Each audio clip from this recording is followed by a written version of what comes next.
This crisis originated with the federal government, and it must be resolved through the federal government. The borders and decisions about who can work are solely determined by the federal government. The blame game in full effect over New York's migrant mess. The Biden administration is pointing the finger right back at New York State and calling out fellow Democratic leaders. Politico getting its hands on letters from Homeland Security Secretary Mayorkas to Governor Hochul and New York City Mayor Eric Adams, knocking their handling of the influx.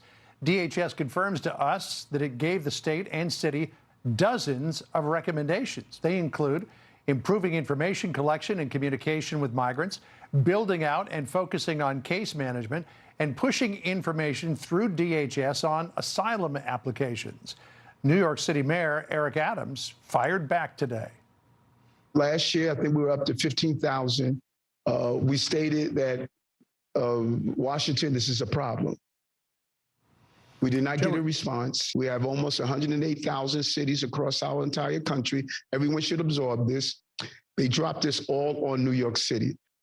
Joey Jones is a Fox News contributor and a retired U.S. Marine bomb tech. Eric Adams says they dropped this all on New York City. But for years prior to this, they've been dropping it all on Texas and Arizona and Florida, and in the middle of the night, flying people into the White Plains airport to be dispersed who knows where, and other states across the nation. New York, it would seem, Joey, is finally getting a taste of what so many other states have been getting for decades.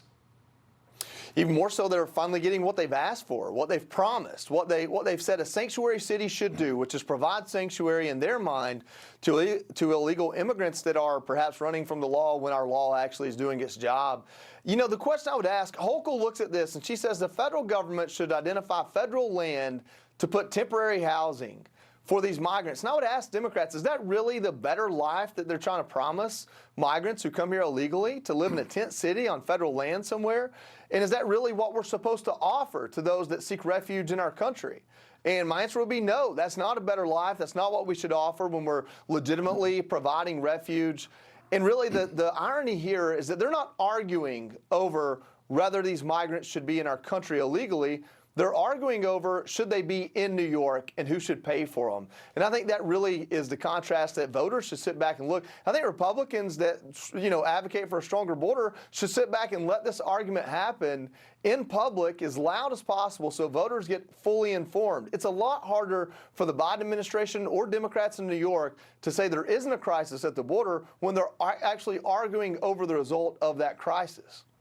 Yeah, the DHS secretary did in his letters to Hochul and Adams say, hey, we've got a hangar at JFK Airport that we'll be happy to give you. The New York Post pointed out that that would only hold about a day's worth of arrivals. Yeah. Mayorkas in his letter to Hochul and Adams said, quote, the DHS enforcement team has formulated approximately 24 recommendations to strengthen the city's migrant operations. That caught the attention of the New York Post editorial team, which said, that's just the help everyone wants from a supposed partner, mansplaining about how you're doing it wrong. I mean, it really is interesting to see these two Democratic administrations battling with each other over this.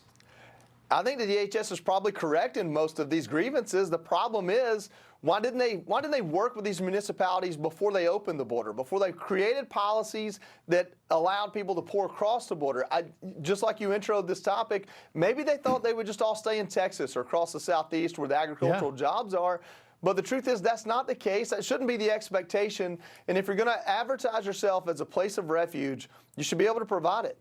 I mean, obviously, Governors Abbott and Ducey and DeSantis are trying to make a point here to say that they can't absorb everybody. But, you know, when you saw those protests on Staten Island yesterday, 400 people out there protesting the migrants being housed in a Catholic school. The residents are up in arms over what's happening, which is forcing the political leaders there to respond.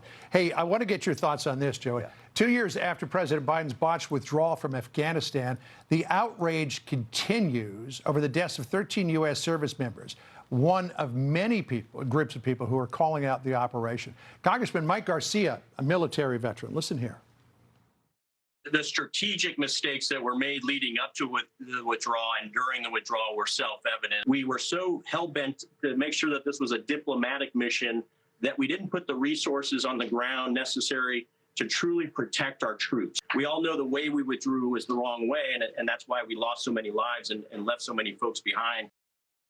Our families say that they are still looking for answers from the Biden administration about the terrorist bombing that killed their loved ones at Abbey Gate during the Afghanistan pullout. And a little more than an hour from now, they are going to be meeting with members of the House Foreign Affairs Committee. Joey, we saw a very, very emotional testimony when Congressman Darrell Issa got them together in Escondido. And there was such anger that was directed toward the Biden administration. And yet, so far, still, no one has been held accountable for what happened at Abbey Gate and what happened in the overall of that disastrous withdrawal. And nobody will be held accountable. Ultimately, the military's answer is it was a real tough situation and we did the best we could do.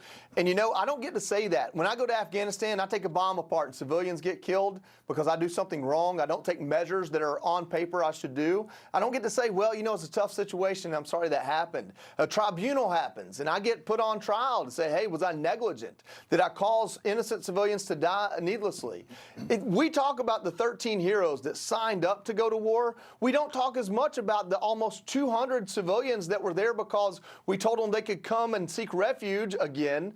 We don't talk about the dozen that were injured catastrophically in our service that are still alive dealing with those injuries every day.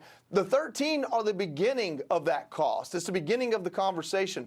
Obviously, the ones that hurt us the most because they're not here anymore. But you're talking about more than 200 lives that were taken or changed forever because now we're learning perhaps we didn't have the right protocol in place to prevent it from happening to begin with.